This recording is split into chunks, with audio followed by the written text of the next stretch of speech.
like it. I was hoping you go higher. I want you to hit the ceiling.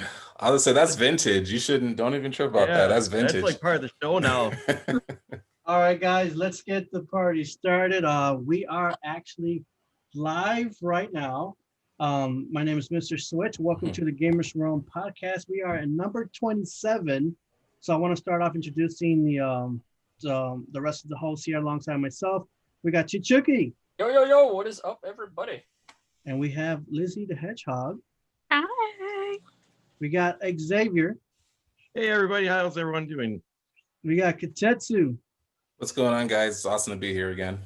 We have Triforce. What's going on, guys? And we have a voice actor with us too, who've done a lot of voice acting for different games and like Kingdom Hearts and Wasteland 3, Final Fantasy. We have especially from one of the biggest games I've played is The Legend of Zelda Breath of the Wild. We have Joe Hernandez. Hello, hello. And welcome to the stream here. We're all kind of like, I'm nervous too. We're all feeling it here. We appreciate having you here and giving us the time and so we can ask you questions and enjoy a good conversation with you. Anytime, bro. Always happy to do these things, man. Thank you so much. Let's get straight to it. I want to ask you about your voice acting life story. Give us some information on how everything started. Oh man. It's funny. I didn't intend to be a voice actor. I mean, it's cliche as it sounds, I kind of fell into it. But my primary background was theater. I was a big theater guy, on stage, did a lot of Shakespeare, classically trained, all of that stuff. And I graduated probably around 2008 or so. And at that time, I had been doing character voices in the park at Disneyland. I'd been doing like some digital puppeteering, voice matching work and all that stuff. And I'm still doing it to this day. Not right now because the park's closed, but I've been doing that job for 16 years now, something like that. And that was really kind of my first gateway into voiceover. So when after I graduated, I really started taking a look at voiceover as like a possible path, because I quickly kind of found out that unless you're on Broadway or on a national tour, making money doing theater is hard. I mean, it is hard, man. If somebody knows how to make money doing theater, please tell me, because yeah, I don't know. And I just started taking classes and like really diving into it. And one of the things I quickly learned and I loved about it was that theater, like if I'm doing something on camera, if I'm doing something on stage, all I could play is this. This is what I am. This is what you see. This is what you will perceive me as. As a voice actor, I could do anything and everything. I mean, I'm only limited by my imagination. So it gave me an opportunity to really just play and go to town and be crazy and be creative as possible. And that's really when it started to really kick off for me. I had watched a lot of cartoons, played a lot of video games, read a lot of comic books growing up. So, I mean, I probably spent a little too much time in front of the television when I think about it.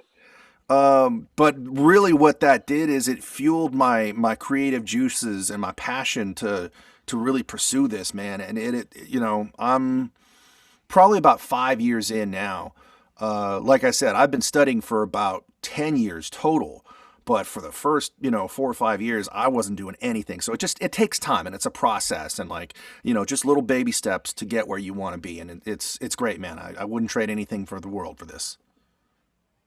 And you did for me you did the voices of I don't know if I'm pronouncing it right. Is it Daruk? Daruk. And Daruk then is on fire. That's right. And then I don't know if I'm saying this one right. It's a Yunobo. Yunobo. So that's where can you what was that phrase that I read something down here, and Are you able to do like 4 words for us from? I can't. Okay. See there we go. This is not gonna. I might. I see. This thing is like it's tough because I don't want to get. If you can't. Yeah. We don't want to get you in trouble. I don't want to get. I was gonna ask you, man. We don't want. I was like, can you say? There's what all you got. sorts of rules and stuff like that. We don't want to. Okay, we love you, Nintendo. Yeah, we love you, Nintendo. You're the best. That's right. That's right. So that's where kind of like after seeing more of your career, and it was just so awesome to see everything you've done. You've done a few little animated films too. No, wait, which one was it? Yeah, done a couple. did a couple of those. Yeah, so it's pretty awesome. Just and exciting to know where you've been doing a lot recently, and even a few animes too. Was it Forest Piano? Or Piano, Kengan Ashura was one that I was on. Most recently, JoJo's Bizarre Adventure, Golden Wind. Yes, JoJo. That which ends this weekend. Sad face. Yeah. dang. Yeah, been loving playing in that universe, and you know, JoJo fans are a unique breed of their own. I mean, anime fans are anime fans, but JoJo fans, I mean, like, and just it's crazy, man, because after every episode would air, you just kind of get a little sense of like, you know, you get the love and you get the appreciation, and it's great, man. I mean, it's and you know, this storyline has been pretty tremendous. Awesome. Do you guys, Chiku, or anyone else want to start up some their own questions too? Go ahead, guys. If it's okay, I got some. ahead. I got a couple of questions. Wait, Dave, So you can start first, Dave. okay, cool. So going back to, you know, JoJo, man, I blame all of my friends who always talk about JoJo. Like, I know about JoJo before, and I just never watched the anime. Now I'm like, yo, JoJo is freaking dope, and I understand just the concept of, you know, the stories are always great, and it's just amazing. So I just wanted to, you know, ask, how did you, like, was there like a role you played that kind of got you in the position to play as, gosh, what's his name? Pesci. Yeah, Pesci. Was like a role that you played that got you to play Pesci, or was it something like you kind of agent said, hey, we got this role for this anime called JoJo Bizarre Adventure, and you were like, yeah, let's check it out? Or So I had done some stuff on JoJo's. I think it was like the first season. I just done like some wallow voices, like background, like creature voices too. I think there was one episode where like there was some werewolves or some vampire guys. It was all about like zombies and stuff. That was literally like my first or second or third job that I had ever done, like in voiceover, ever. And so I was like, okay, and let me tell you, man, them vampires and the werewolves and all that shredded my voice. I can imagine. In ways that you never probably ever could imagine. And so we did it on a Friday, and like the entire weekend, my voice was just shredded. So lesson learned on that, like be very careful in how you push yourself. When it came to Pesci, they brought me in, and again, like cause look at him. He's got like this turnip head. Yeah, he has this weird head. And like everybody else is like serious and like, you know, like and they're like really intense and like very cinematic and like, you know, but like Pesci, he's just such a goofball. And so like it was really a collaborative effort working with Tony Oliver, who does all the directing for JoJo's Bizarre Adventure. So I worked with him 5 years ago, and I've known him 3 years, and we've worked on a couple of projects since then. And so it was great to just kind of come in and work with him. And it was just this great sort of collaborative effort as far as like trying to find his character, trying to find his voice. Because JoJo's, I mean, it's you know, the guys are like really tough, they're really strong, they're really brave. There's all of that, and like it's very intense and almost very natural, like the way that they read. It's own kind of like genre. And so, but you have this one character, Pesci, he sticks out like a sore thumb. He's so out of the norm. And so how do you find a voice that one fits into that realm, but also fits for the character? Because like I said, he's just, you know, and so it was just like an ongoing process with me and Tony, where, you know, you kind of get this sense that, you know, because he's kind of nervous, you know, he's all very, you know, he kind of has this like sound to him, like he's very constipated the entire time, you know, and it's like, you know, so tight, and just, you know, he doesn't know what to do. And I loved exploring his arc. You know, just when you look at the way that we see him when he's first introduced, and you know, you know, constantly getting berated, and like he's the butt of the jokes, and he's the runt of the litter, and you know, people disrespect him and all that stuff, and to see sort of where he comes towards the end, where he believes in himself. And it's like, oh my gosh, like, can you imagine what this guy could do if he had more encouragement, or if more people believed in him, and he had a better environment around him? Like, it's crazy, man. And so, just in this arc and in this one character, I tried not to view him as one-dimensional. I guess that's what I'm trying to say. Right. There was so much going on with him, and he has that moment when he snaps, and it's like, oh man, like he's off the hook now, no pun intended. But he's just like, okay, so it was just great to like explore all of it, and I loved voicing Pesci. We wrapped it up, and I was sad, man. I was really sad after he had died. Spoiler alert.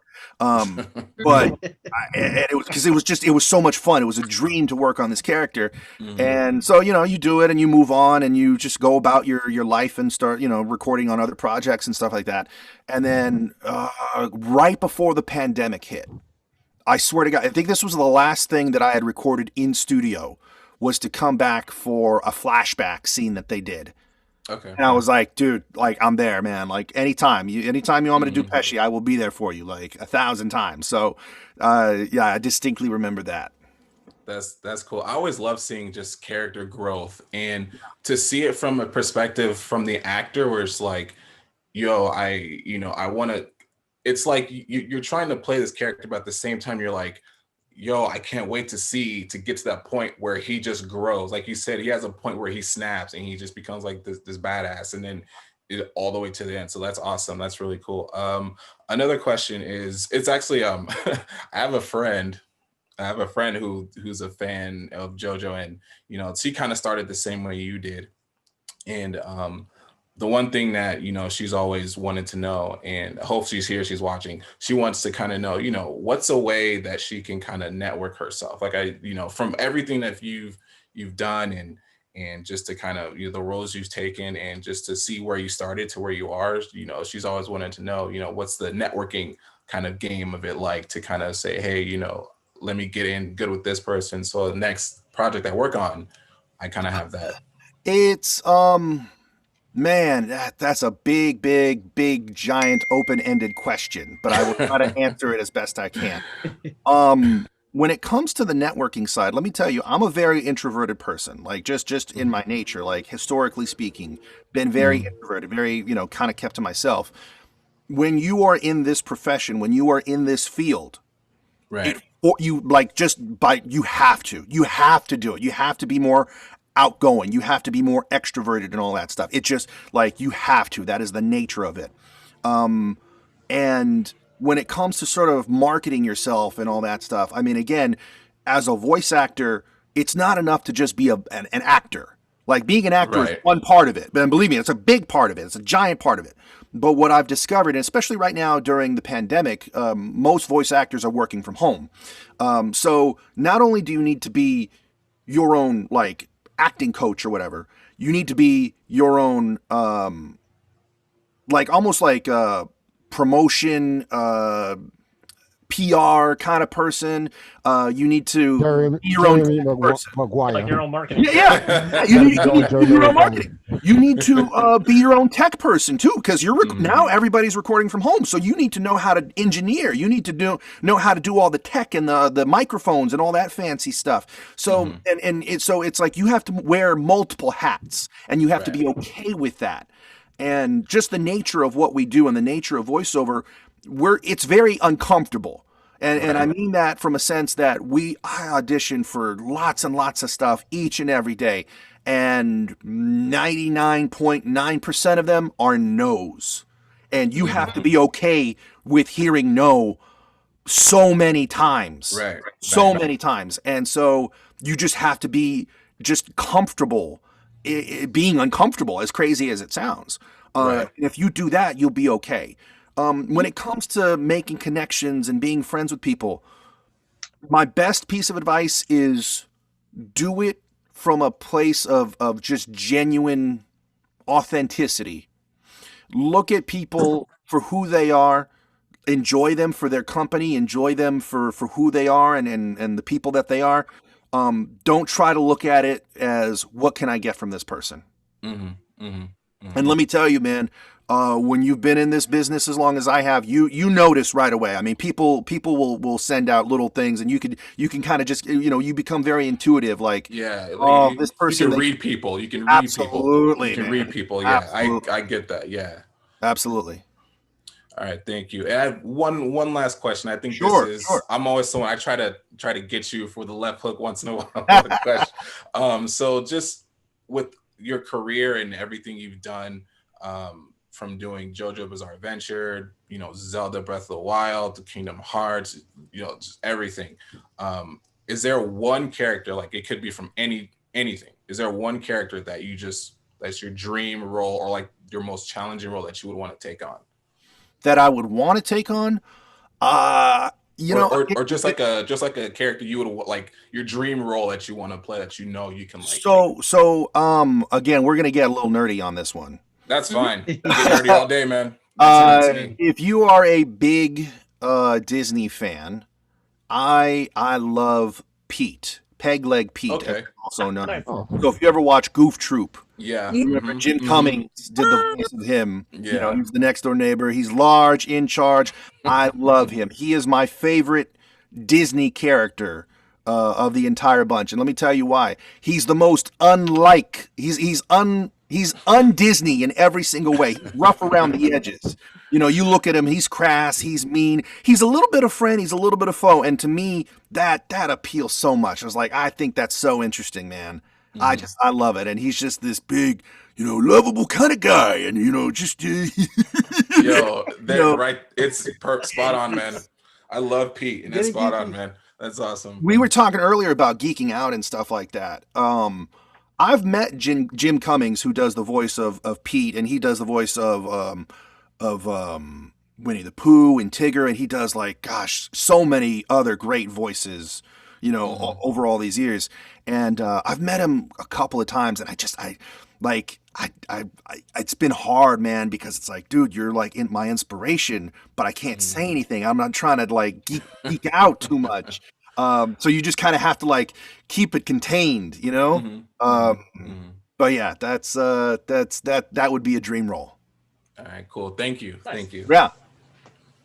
All right, CHICHUKI, you got something for us? Okay, yeah, I got a couple of questions for you. First off, Joe, thanks for stopping by. We appreciate it very much. Of course, man. That for Daruk, did you base it on something, the voice, or is it just something that just came to you? Okay, so again, I mean, we talk about a collaborative effort with Pesci. Daruk was definitely a collaborative effort. Now, when I went to go in to audition, I didn't know I was auditioning for Zelda Breath of the Wild. I had no idea what was going on. Well, before I went in, all I knew was that it was a Nintendo game and that it had a sort of medieval, sort of fantasy-esque kind of a theme to it. So in my head, I'm thinking, okay, it could be Fire Emblem, we don't know.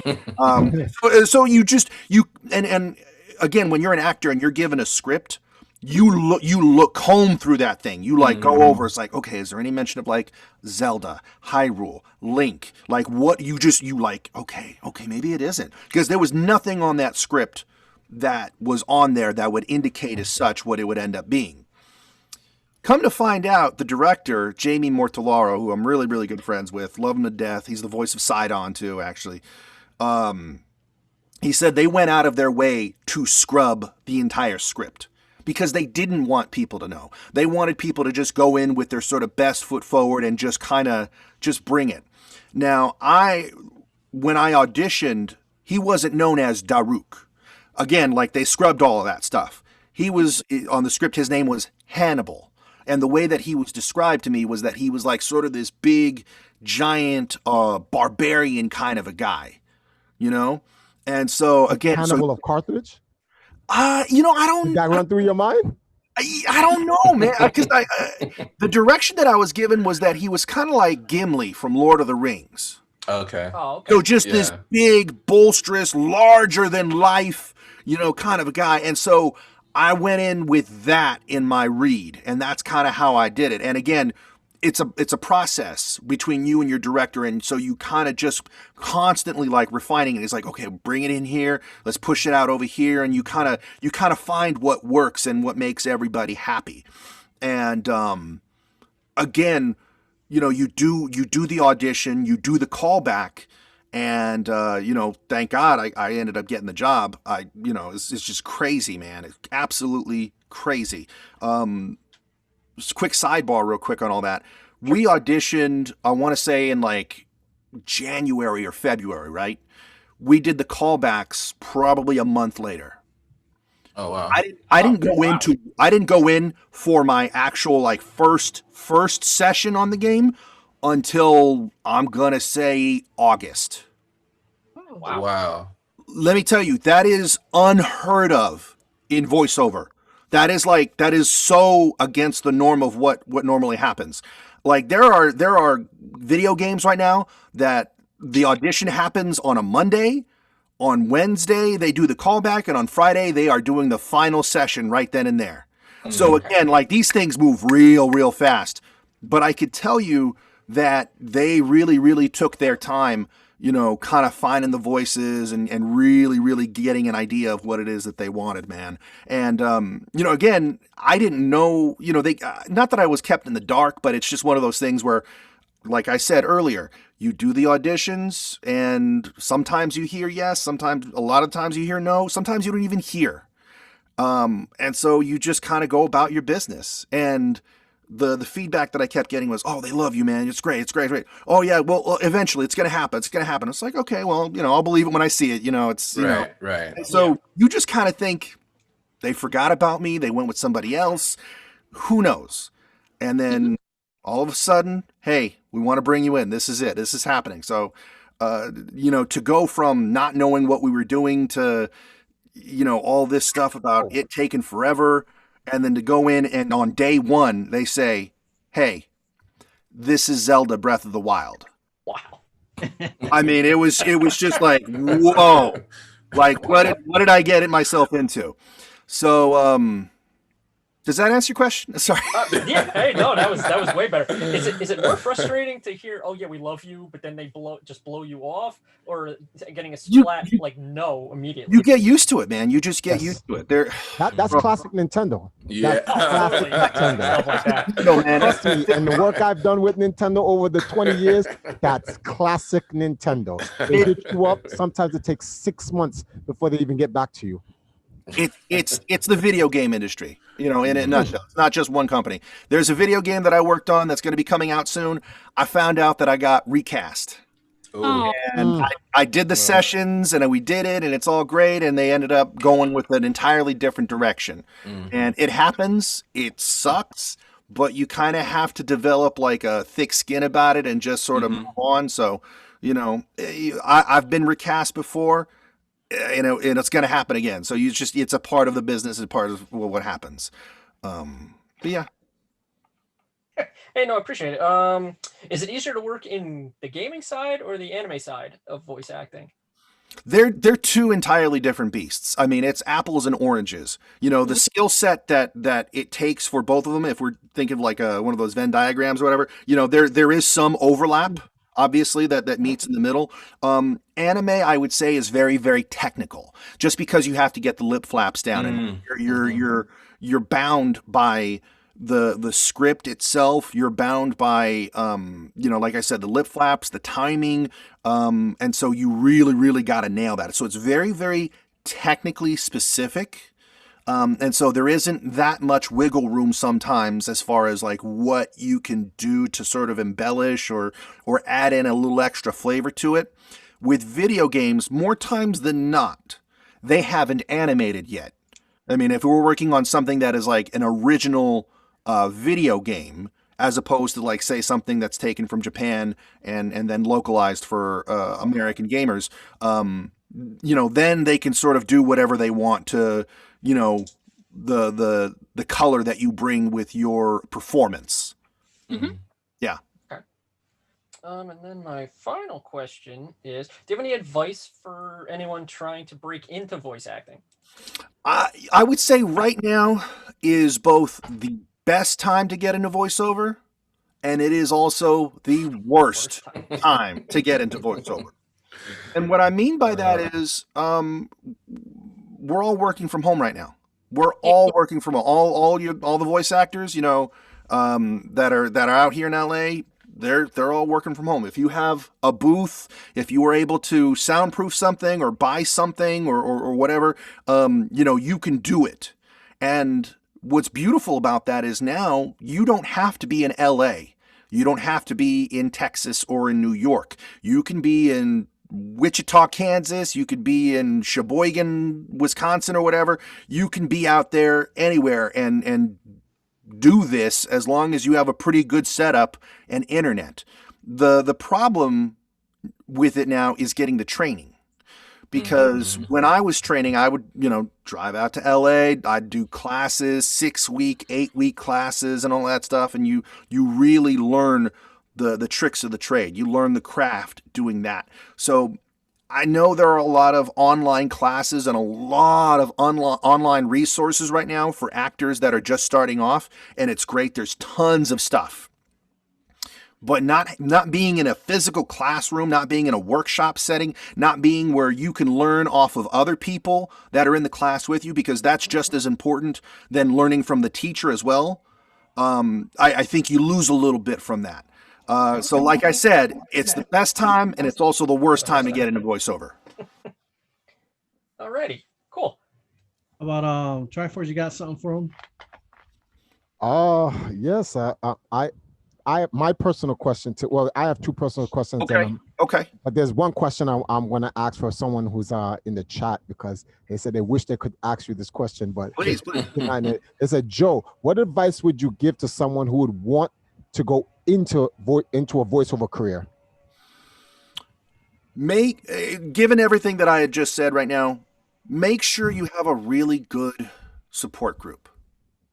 I mean, make sure that your environment is very healthy and very supportive. Because let me tell you, I face rejection on a daily basis, man, and it is a grind, and it is a roller coaster of a ride. When it's good, I mean, it's great, man. It's the best.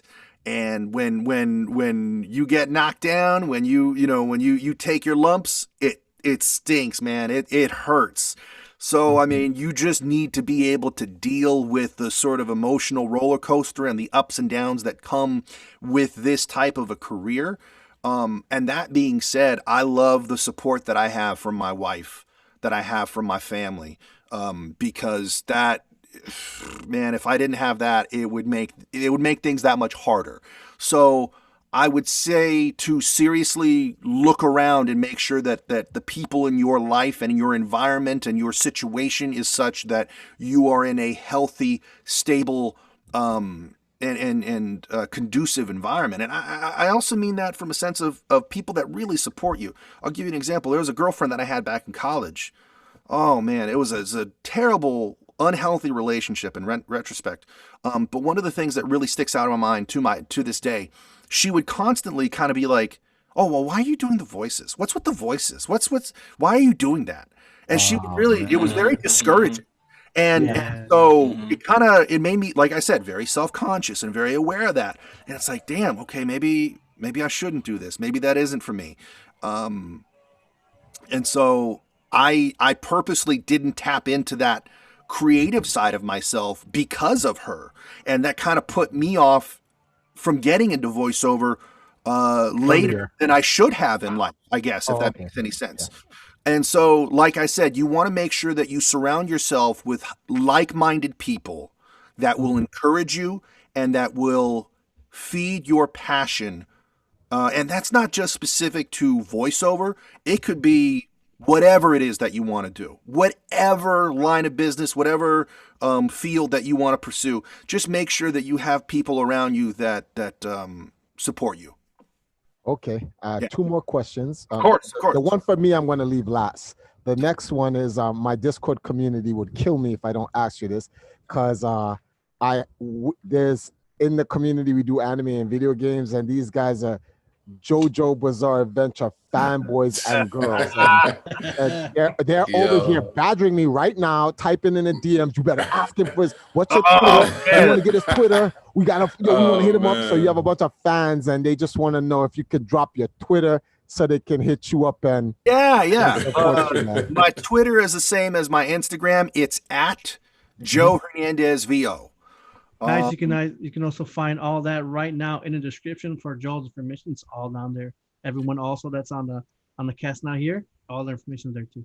I'll be honest with you guys. I'm more active on Twitter than I am on Instagram, just because I don't think you want to see this mug on your computer screen or on How do your. people use Instagram to contact anyone anyway? Twitter.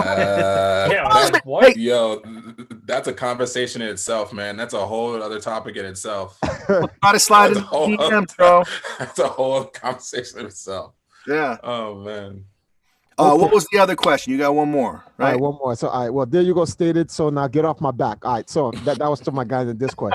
So my question to you is this: when you found out, when Nintendo hit you up and they said, "Okay, you've been casted for Breath of the Wild," what was your reaction? I never won the lottery before, but if I did, I would imagine it would feel something kind of like that.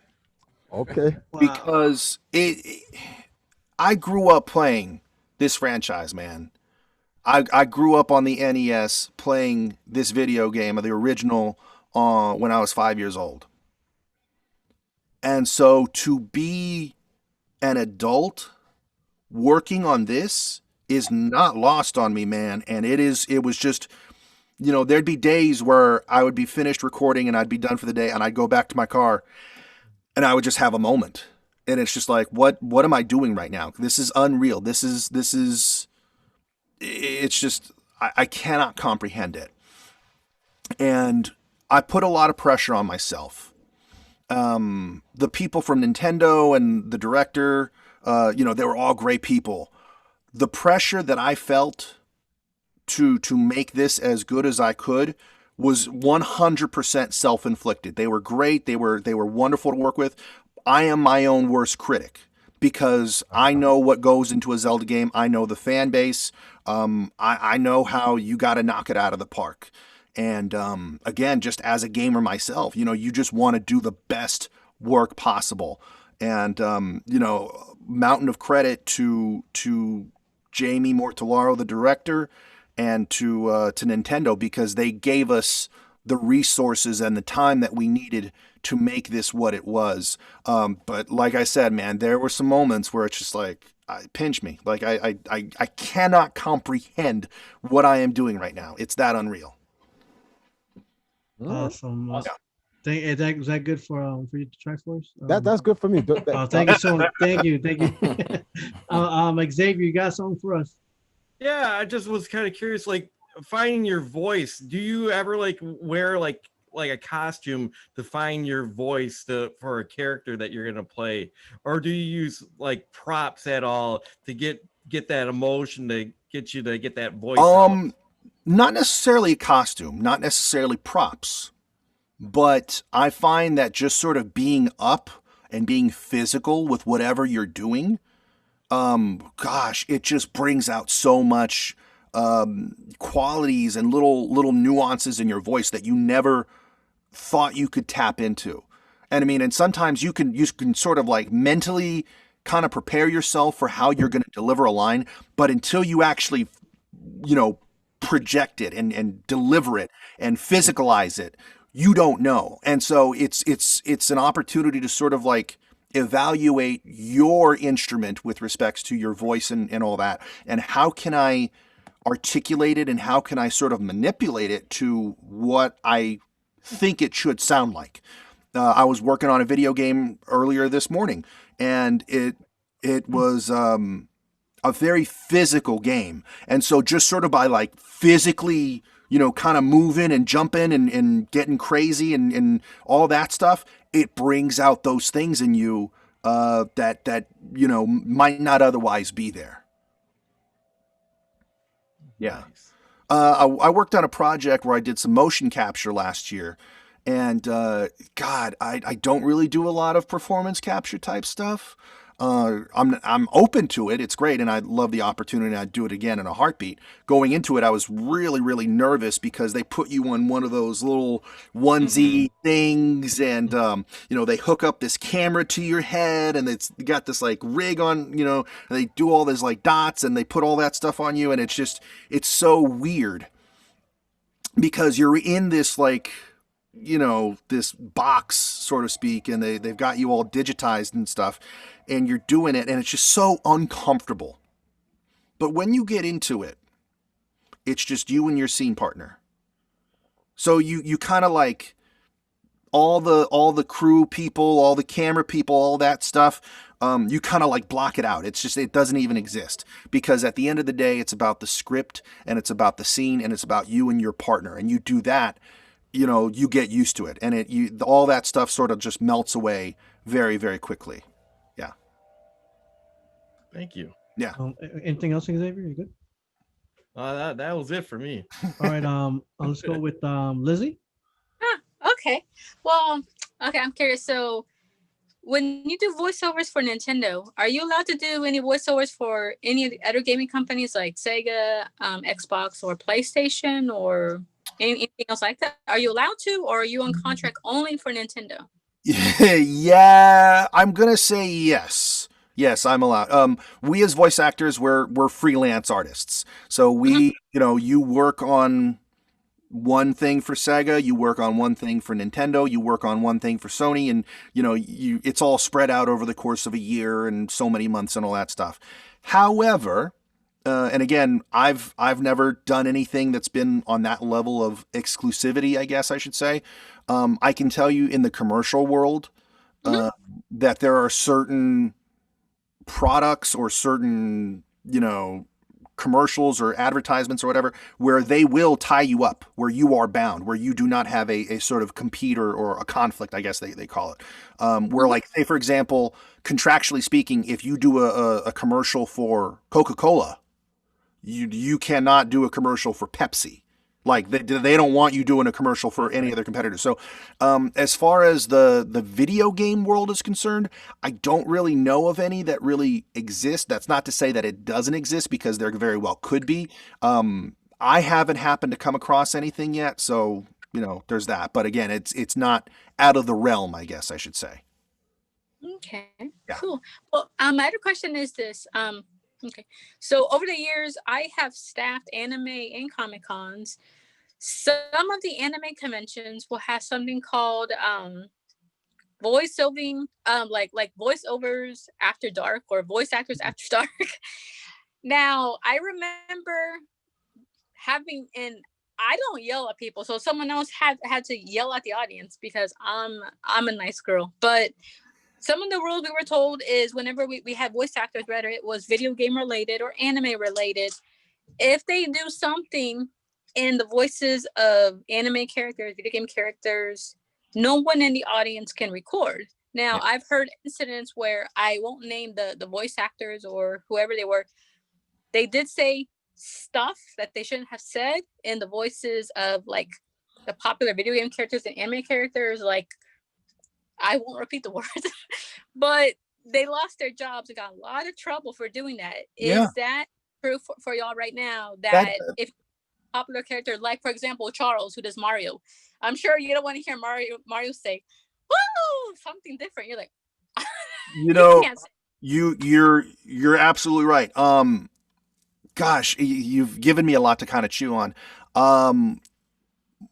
Certain video game projects or certain anime projects they will specifically outline that for you. Like, hey, unless you're doing it in an official capacity, or unless you're doing it for us or for one of our projects, we don't want you doing it. And whether that be at a convention or a stream or a Twitch, or, again, that's where it gets really kind of like a gray area, and you don't want to get on somebody's bad side, like I said. It's funny you should mention Charles Martinet. I met him at a convention a year or two ago, and he is, honest to God, one of the nicest people that you will meet. He is just a kind, generous man. And I remember talking with him, and he's been the voice of Mario for 25 years or something like that. I mean, who knows how long. And he had mentioned to me that nowadays he doesn't do anything that would be considered violent or racy or gross, or anything that's like, out of that sort of family friendly bubble. And he said he did that sort of as out of respect to I think to Nintendo, although he didn't exactly say it, but he also he says, I don't want any of my fans to sort of take any sort of like negative or sort of like, he doesn't want to like tarnish that image or corrupt it or I don't know if I'm articulating it correctly, but he's just very conscious. He respects yes the integrity of Mario's character so much that he does not. Everyone knows his name is attached to the voice, so in a sense, he has literally become Mario's voice. And doesn't want to get that construed with anything else. So because he respects it, he will never do anything to go against the integrity of the voice. He actually told me that at E3 back in like 2017. Yeah. Yeah, that makes sense. Any other questions, Lizzie? Oh no! I mean, those are the main two. Because you know, whenever you go to anime con, the Comic Cons, and you work behind the convention stuff, and you talk to the voice actors, they tell you stuff. So you're like, that's interesting to know, because you're like, wow. Because I've heard some voice actors say stuff in their characters' voices, and you're like, you know, I don't feel comfortable watching that anime. I know I watched the anime for years, but now that I heard this and that character's voice, it kind of tarnishes the character a bit, because you're like, I don't know, maybe and that's something that you have, like, as a voice actor, you kind of have to take a little bit of ownership, and you have to take it kind of seriously in a certain level of responsibility, where you don't want to be perceived in this way, or you don't want your character to be perceived a certain way, or again, and it's so weird, man. And for some of the companies that I worked for, that I've done stuff for, I mentally and like emotionally can't really go there. Like there's almost as if like a wire has been cut off, and like that part of my brain can't even go there. You know, and so that's me, but that's not to say that for somebody else that they're not making that conscious effort. And you know, it's going to be a case by case basis with respects to what the project is, or who the company is, and the actor and all that stuff. So, yeah. All right. I wanted to go into big fan of this game. I want to know, what was your experience with The Last of Us 2? Bro, that was an experience. It was a great experience. Getting a chance to go onto the Sony lot and work on that. I was part of the. You worked on that? Yeah. Yeah. Wow. Oh. Damn. Yeah. Come on, guys, get the program. His mind is blown right now. Your resume is You know what? When you told me, JoJo's Last of Us, Zelda. What is there something else I'm missing? Joe, when you told me, you said mention Walla on there. I swear for a second, I'm like, wait, I beat this game. I'm going back character Walla. I didn't know what that meant. And I was like, oh, wait a moment. And I was like, and then I understood, and it was so cool learning more about that, what that was. And can you please let us know more? So whenever you watch a movie, play a video game, anime, TV show, whatever, chances are it has Walla in it. And so I'll give you an example. Say you have two characters that are at a bar or a restaurant or something like that. They're going to be having their dialogue, but there's still that sort of atmospheric sound that's going on. So you have a group of actors, you know, and sometimes they're on like a giant sound stage or whatever, and they walk around and they have these conversations, they have that dialogue while the scene is going on. And so it just sort of feeds into sort of the ambient noise and creates the mood for whatever's going on. And so that is considered Walla.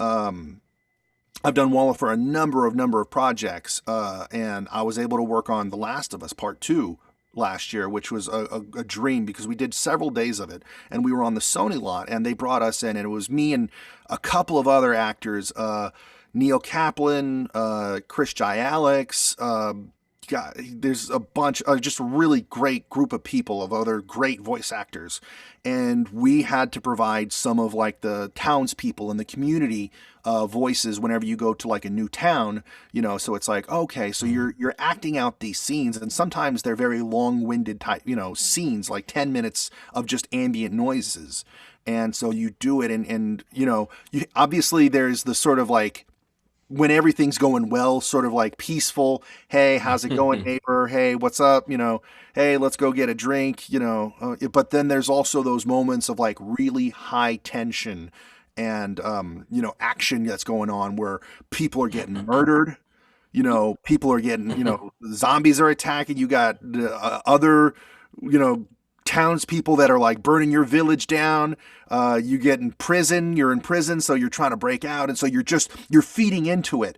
And these were like full 4 8-hour days where you're doing it, and it's very physical because, you know, some of these in these instances you're having fights, you're fighting each other. It's physical. I mean, it like kind of what we talked about earlier, where, you know, in order to bring out those certain qualities in your voice, you have to get up on your feet and move, and sometimes that's, you know, almost hitting somebody in the face, or, you know, almost, you know, punching somebody in the gut. So it's on that level. And so can you do that in a way that sounds right, and that feeds into the game, you know? But yeah, that's what we did on Last of Us Part 2.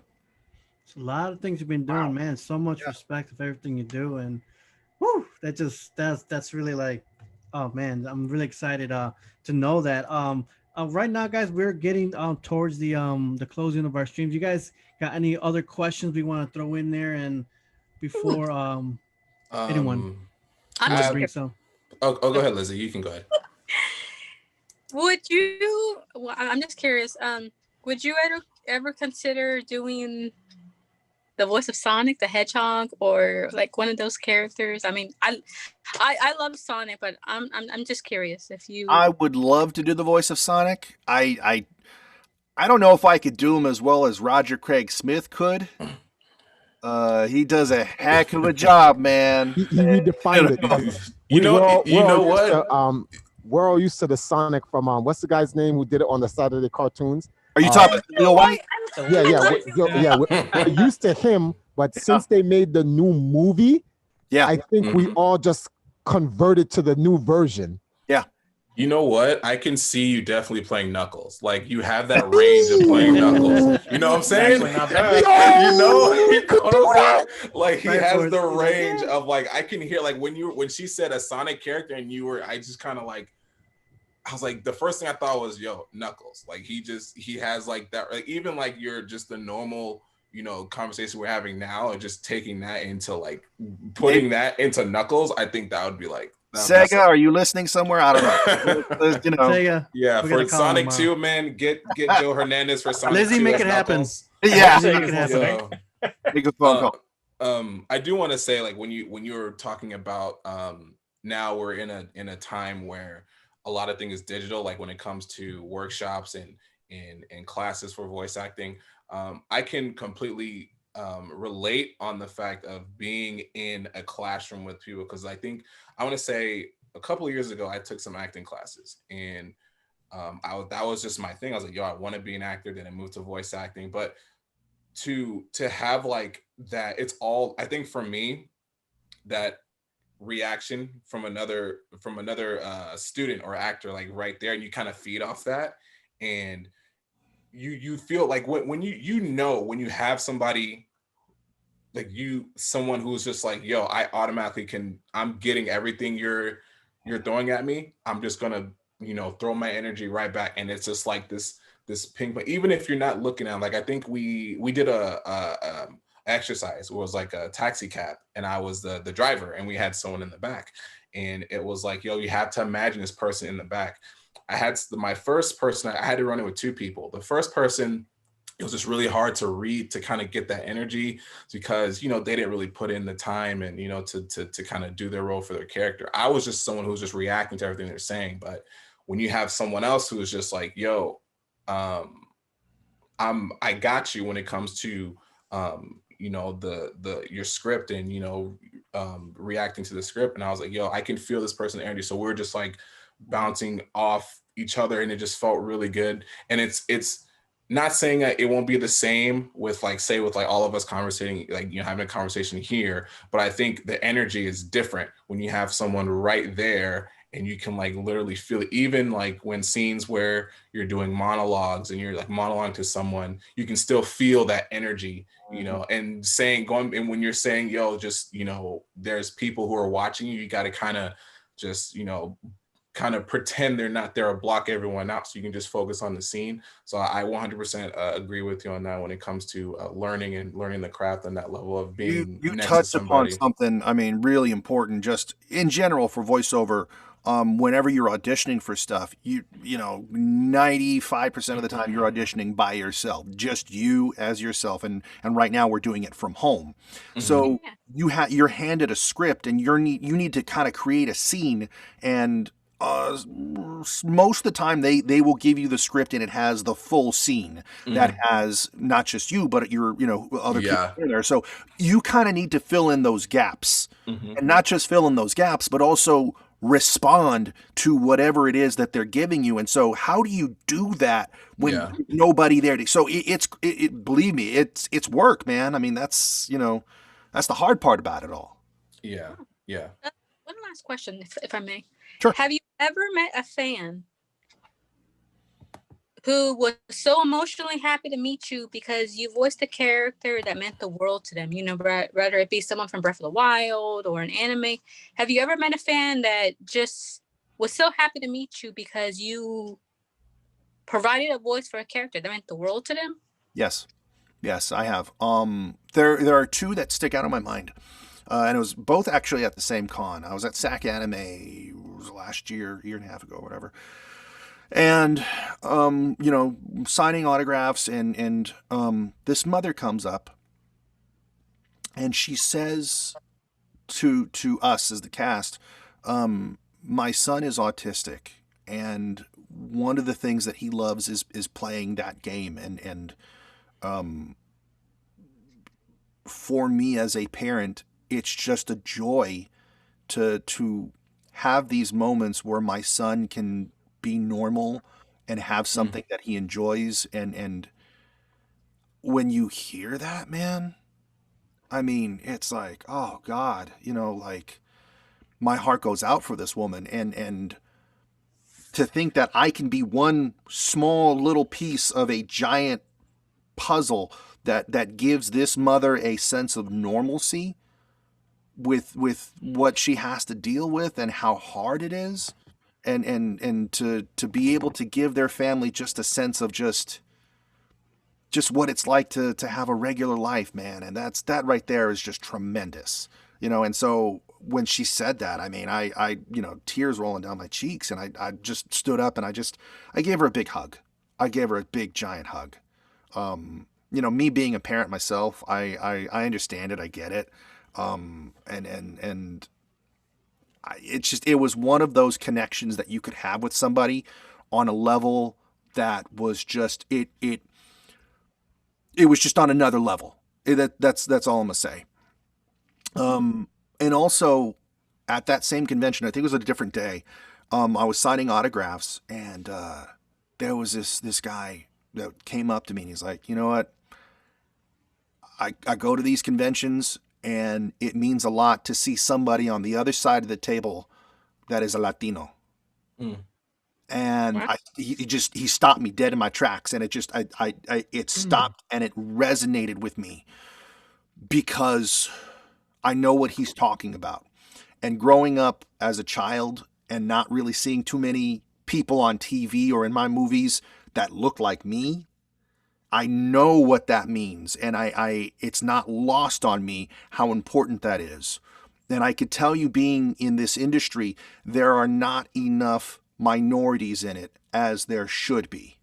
They're not. We've made a lot of strides, we made a lot of effort, and a lot of change has happened just in the short time that I've been in voiceover. We still got a long way to go. But that was a moment that it just hit me, you know? That's awesome. Very You're one of the inspiring there. Okay, one last one from anyone before we close out. Anyone else? One last question. Anything from you, Ryan? Okay, try first. Oh well, I'll jump in if not. Do it. All right. So now this is not a question for you to answer. in fact, don't answer it. I'm just putting this question out there because I like trolling people. Okay, so clearly you're the voice of Daruk. So that means you voiced over Breath of the Wild. Clearly they kept you for Age of Calamity. Did they? Did they? Hold on. And then there's Breath of the Wild 2. So I'm going to assume that. Now, you know what happens when you assume, right? Yeah, I know. No, trust me. I love these games. I love these games with Nintendo. The question here is this: based on the script you read for Daruk, is there anything that you read that appears that seems like it's not a part of Age of Calamity and it's not a part of Breath of the Wild 2, that it could be a fourth game? Anyway, take it over, Mr. Switch. All right, we're gonna cut it out right here. We're gonna close out right now. Yo, I feel that question. Hey, I feel that question. I feel that question. You want to say something? Oh, that's it. We're good. No. Going okay. With Joe's All like, right, yo, look, you know what a guys, we sim had says. a really awesome stream today. It was spectacular. It was one of the best ones to date. You know, since we started just the podcast and earlier this year in April 13th was our first one. We're on episode 27. So it's so cool what we come to. We got such great people. And Joe Hernandez, you are a major inspiration to us all with everything you do, and you inspire and things like that. So we appreciate you for the opportunity. Thank you. And for sure, just kind of, again, I feel I'm still kind of like like I'm taking a deep breath here, man. It's like it's so cool, man. This is just because I actually went back to the Breath of the Wild and just I couldn't wait. I kept trying to the game from the beginning, get it to Daruk's part, and I started saving all the pictures. And I was just super excited. I was saving all the cool scenes and just listening to.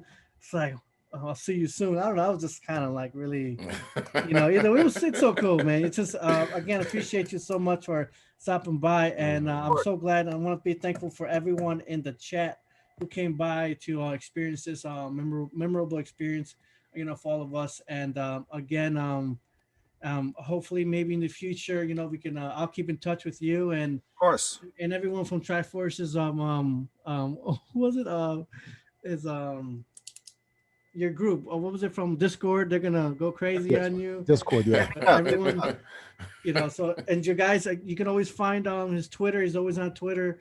His information in the description, and also I put your link that you also had on your Twitter too, that showed more of your voice kind of information on there. And cool. Again, man, dude, thank you so much for this opportunity. And let me get close to my part here. And all right, everyone, say bye.